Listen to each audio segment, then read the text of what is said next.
Thank you. Thanks to Stop the War for inviting me. I visited Libya twice over the past 6 months of the crisis. The first time I was on a peace mission, and the second time I was a correspondent for Press TV, and I also did some reporting for Russia Today. I left just after the so-called fall of Tripoli, and I was there during that horrendous week of the fighting in Tripoli. Dan's I think really well contextualized how the war in Libya is a war on Africa, but I'd just like to add something. Dan mentioned how NATO have been targeting the over 100,000 soldiers in Libya, but there were also thousands of ordinary men and women. There were a lot of women who volunteered since the beginning of the crisis to defend their country, and they were armed by the government.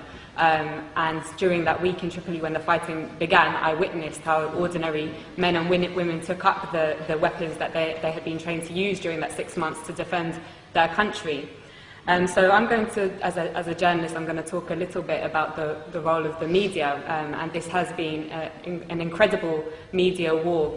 Dan alluded strongly to the criminalization of the Libyan government and Gaddafi. So the media said that thousands of people were about to be killed in Benghazi, but they never showed us any evidence. They said that 6,000 people had been killed by the government.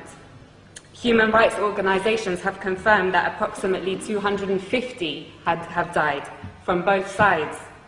They said that the Libyan government was attacking its own people from the air, and Russian intelligence satellites have since shown us that this was impossible. They said that the government was hiring mercenaries from elsewhere in Africa. They never showed us the evidence. Instead, we saw the videos of black Libyans and other black Africans being lynched in public squares by NATO's ground troops, the rebels, with scores of people filming on their mobile phones and Western special forces looking on.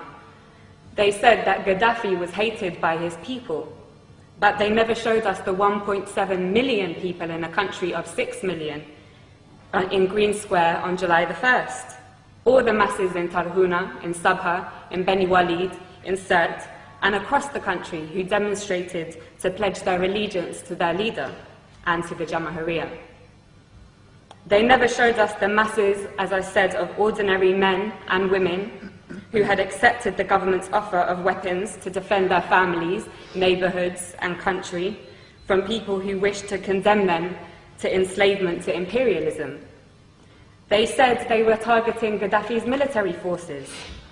They ignored the 33 children, 32 women, and 20 men who I saw buried in the small and traditional port town of Majer in Zlitan in early August.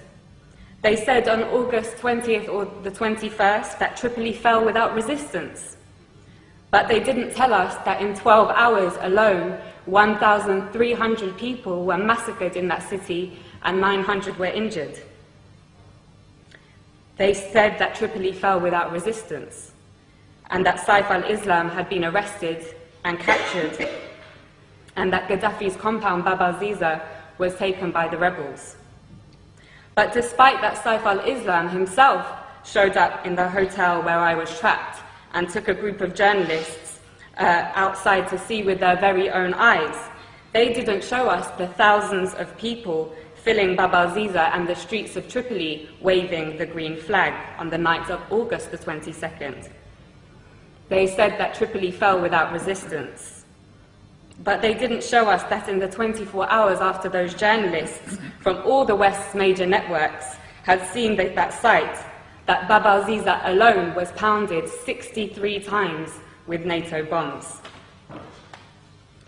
They didn't show us how all the gatherings of the people to defend their capital from those who wished to send them back to the times of colonial puppet King Idris were attacked with missiles and Apache gunships. They didn't show us how the brave people of Abu Slim, the poorest area in Tripoli, and the staunchest area of support for Gaddafi, resisted for 5 days until on August 24th, NATO attacked anything that moved and piles of bodies lined the streets. They told us that the country was liberated. 6 weeks later, the rebels have conceded that they won't be able to move their headquarters to the capital. And that the rebels have confirmed, I think it was today, that they won't be able to take Bani Walid, and Sirte also remains strong. So, Gaddafi, mass murderer, hated by his people so much that they would beg NATO to bomb their own country, hated so much that the capital city fell without resistance. Or NATO, mass murderer, killing the Libyan masses because they would die for their leader, just like in Tripoli. I know which one we have mountains of evidence for. In fact, there is so much evidence that even the Conservative Party's own mouthpiece, The Telegraph, has been unable to hide from it. Amongst their numerous reports showing that the rebels lack the popular support that Gaddafi enjoys, one article published this week reported what I heard throughout my stay in Tripoli. A resident of Sirte, Susan Farjan, said, "We lived in democracy under Muammar Gaddafi. He was not a dictator. I lived in freedom. Libyan women had full human rights. It isn't that we need Muammar Gaddafi again, but we want to live just as we did before." In the same article, 80-year-old Mabruka says, "Life was good under Gaddafi. We were never afraid." Again, in the same article, another elderly lady says, "They are killing our children. Why are they doing this? For what? Life was good before." And yet another says, "Everyone loves Gaddafi, and we love him because we love Libya. Now the rebels have taken over, we might have to accept that. But Muammar will always be in our hearts." The spectacular U-turn of Al Jazeera, from being a somewhat critical voice of imperialism's wars of aggression in Iraq, Afghanistan, and Palestine, to being an open facilitator of the same aggression against Libya, Syria, and even now the progressive nations of Latin America, was perhaps the greatest propaganda trick I have seen in my lifetime. Co-opting the support of their faithful Arab viewers in the West, whose voices garnered particular prominence during the fashionable so-called Arab Spring, was an important move in order to get all progressive circles in the West to join in the essential criminalization of Gaddafi, when those very circles should have, in contrast, been elevating the status of the not-so-fashionable Libyan Jamahiriya and learning from it. Now all cards are on the table. Al Jazeera's Director General Wada Kanfar has resigned following the release of WikiLeaks cables, which revealed he has been taking orders from none other than the CIA. He has been replaced by a member of the Qatari royal family, which has been heavily engaged in the war against its fellow Arab brothers and sisters in Libya.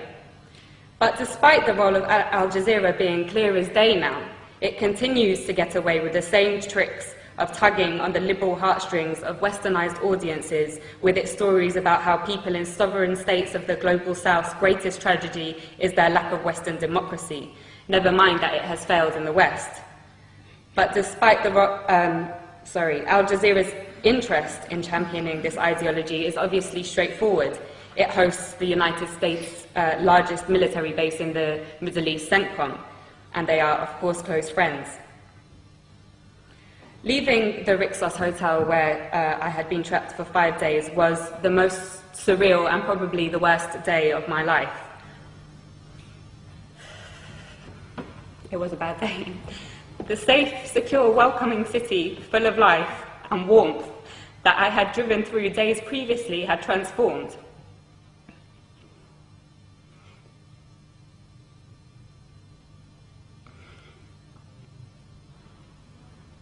It lay in ruins, and you could not look in any direction without seeing guns or heavy weaponry. Many people had gone into hiding, been killed, and thousands of others had fled. And the people that I knew who remained, who had been the very people who had helped me to learn about the glorious recent history of Gaddafi's Libya, were inevitably traumatized and in a complete state of shock. Libya reached a point, as Dan said, of having the highest standard of living in Africa, a high level of literacy, universal healthcare, and free university education, a high status for women, in society and the greatest degree of equality for the large black population in the whole of North Africa and the Middle East. Those 40 years of revolutionary achievements have now been reversed. And for what? A year ago, after crippling wars in Iraq and Afghanistan, and with the growing economic crisis of the imperialist nations, it seemed a remote possibility that the West would have the capacity to embark on another costly and embarrassing war. It seemed that the hegemony of the West was rapidly on its way out. But as Gaddafi's close brother Hugo Chavez said in his recent letter to the United Nations General Assembly, right now there is a very serious threat to global peace, he said. A new cycle of colonial wars which started in Libya with the sinister objective of refreshing the capitalist global system, end quote. He knows that his country will be targeted in that cycle, with the very same model that they used against Libya and are now using against Syria. In the absence of an effective anti-imperialist media that can challenge and preempt the tricks of imperialism through its global media, it is the role of all progressive people to champion the sovereign states of the global south, who, like Libya and Syria, are a thorn in the side of the West. Otherwise, they will be picked off one by one to add fuel to the dying fire of imperialism. And on that note, I want to end with my wholehearted thanks to the heroic Green Libyan resistance, which continues to amaze the world in their ability to stave off the world's most powerful military machine. As Gaddafi said, not only are they defending Libya, but also Syria, Iran, Algeria, the African continent, and the entire global south. Thank you.